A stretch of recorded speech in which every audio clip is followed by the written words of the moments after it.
Bellatrix and Lucius, so yeah. I think deep down Draco actually wants to be a good guy who just has never had the opportunity really. Listen, I feel kind of bad. Thank you for sympathy over there. I feel badly for you. How is it working with Jason Isis and Alan Rickman and the rest of the Yeah, a lot of the ladies love Alan Rickman and Jason. Through the house tonight.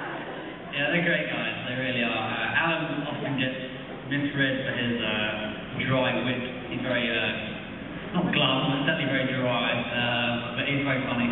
And Jason is a barrel of laughs. He's very, very funny guy, and he snaps like that into his evil mode very quickly, so that's always fun to see, man. Great fun.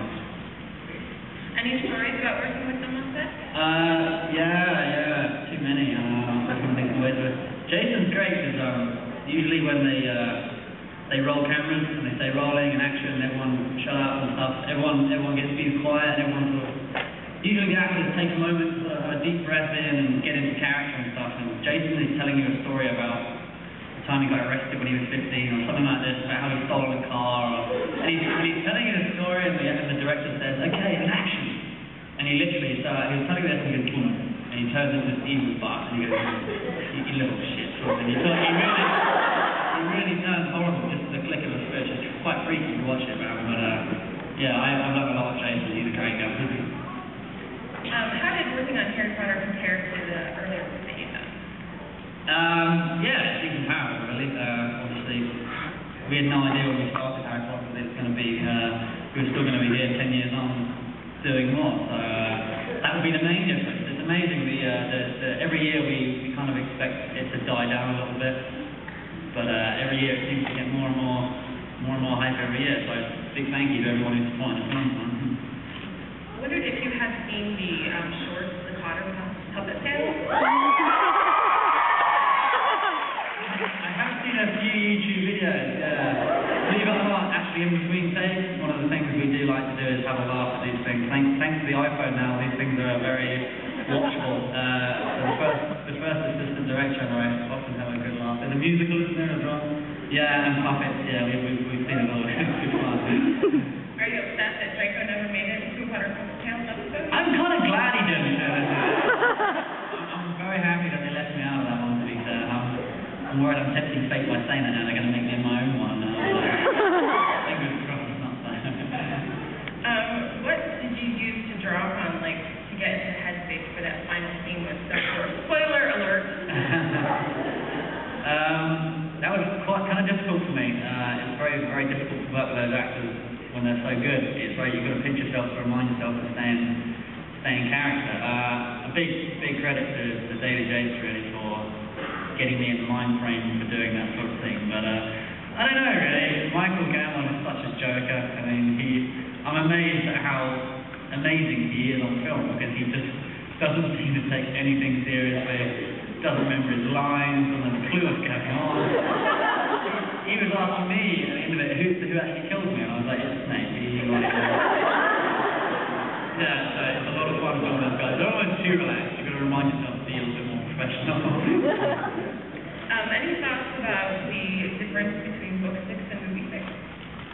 I try to keep myself separate. I mean, obviously, we read the books as soon as they come out because it's impossible not to, really. You get very excited about what you're going to be shooting, but once you've read the book, I kind of put it down and then just pick up the script and as and when they've written it and just pretty much stick to that. I know there's a few fans out there that you know, they see the differences between the films and the books and it has received some criticism, but the 2.5-hour film is made for all ages. It's kind of tricky to fit every single specific detail into the film, so I think they just try to do the best they can.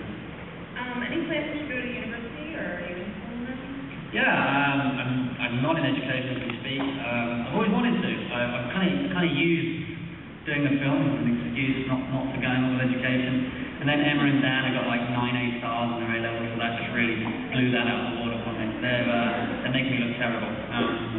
Yeah, one day I'd like to do it one day. Maybe in the States. I've had an opportunity to go to is it Boulder, Colorado? Is that right? Yeah. I really want to go there actually. I spent a few weeks there last year. It's a beautiful place. So yeah, hopefully one day. Had you read all of this was something that my publicist was very angry for saying early on in the film, but no, I was the only cast or crew member, I think, that had no recollection of what was going on at all. Yeah, no, it's true. I remember for the first open auditions, of course they had every Harry Potter fan in the country. They lined us up, and Chris Columbus was asking each one of us what scene you were looking forward to seeing the book turn into the film. And getting halfway through, I thought, oh my God, man, I don't know, I've never read the book, I have no idea what I'm going to say. And the guy next to me was like, oh, I love the goblins and Gringotts and stuff, and I was just like, yeah, man. I love those goblins, man. And Chris Columbus knew straight away that I had never read the book, and I think he had a little laugh to himself, so that helped me. How did you capture Draco Malfoy? Were you in an audition or casting call? Yeah, it was a very long-winded audition, as you can imagine. It was Harry for the first 4 or 5 times. Dyed my hair brown, scar on the forehead, fake glasses. Then Rupert, ginger hair. Rupert Ron, sorry, I get confused with the two. Sorry.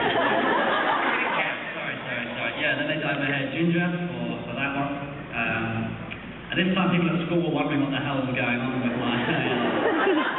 And then they dyed blonde, man, all cut, to finish it off. So, yeah, I didn't get, finally went for Draco. I think Chris Columbus was keen to use me, but just didn't know quite where to fit me in. So he chose me to be the evil little one. So, yeah. I'll roll with that, yeah. Why not? This movie was a big one for Draco, so how do you feel about the evolution of his character from one to...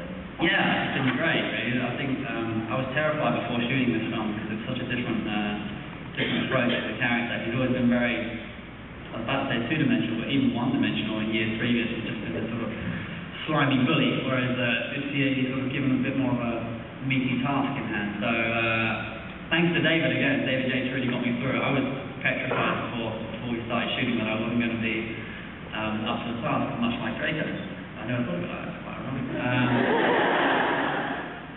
Yeah, so a lot of nervousness before filming, but about halfway through I felt confident in it, and David again was very complimentary and helped me through it, so credit to him rather than me. Any future plans for Potter? Yeah, plenty. I mean, the last Half-Blood Prince has really provoked a massive passion for film that I didn't really have so much before. I always loved doing it, but I didn't realise it was something I want to do for the rest of my life, whereas now I'm 100%, this is what I want to do with my life, whether it's in front of the camera, behind it, writing, reading, whatever. I think filmmaking is a beautiful job, so I hope I'm lucky enough to carry on. What was your favorite scene to film in the sixth film? Without question, Harry and I in the toilet, that sounds dodgy.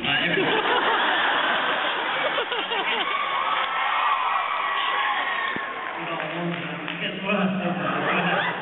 Literally. And then I go, oh, we've been building up some tension for years. It's like, oh, no, let's not get confused. Yeah, it's a fight. For those who haven't seen it, we fought. We didn't do anything else. Some passionate kids, I think. That would have been different, wouldn't it? Yeah. Going off on a tangent here, let's try and think of it. Yeah. Sorry.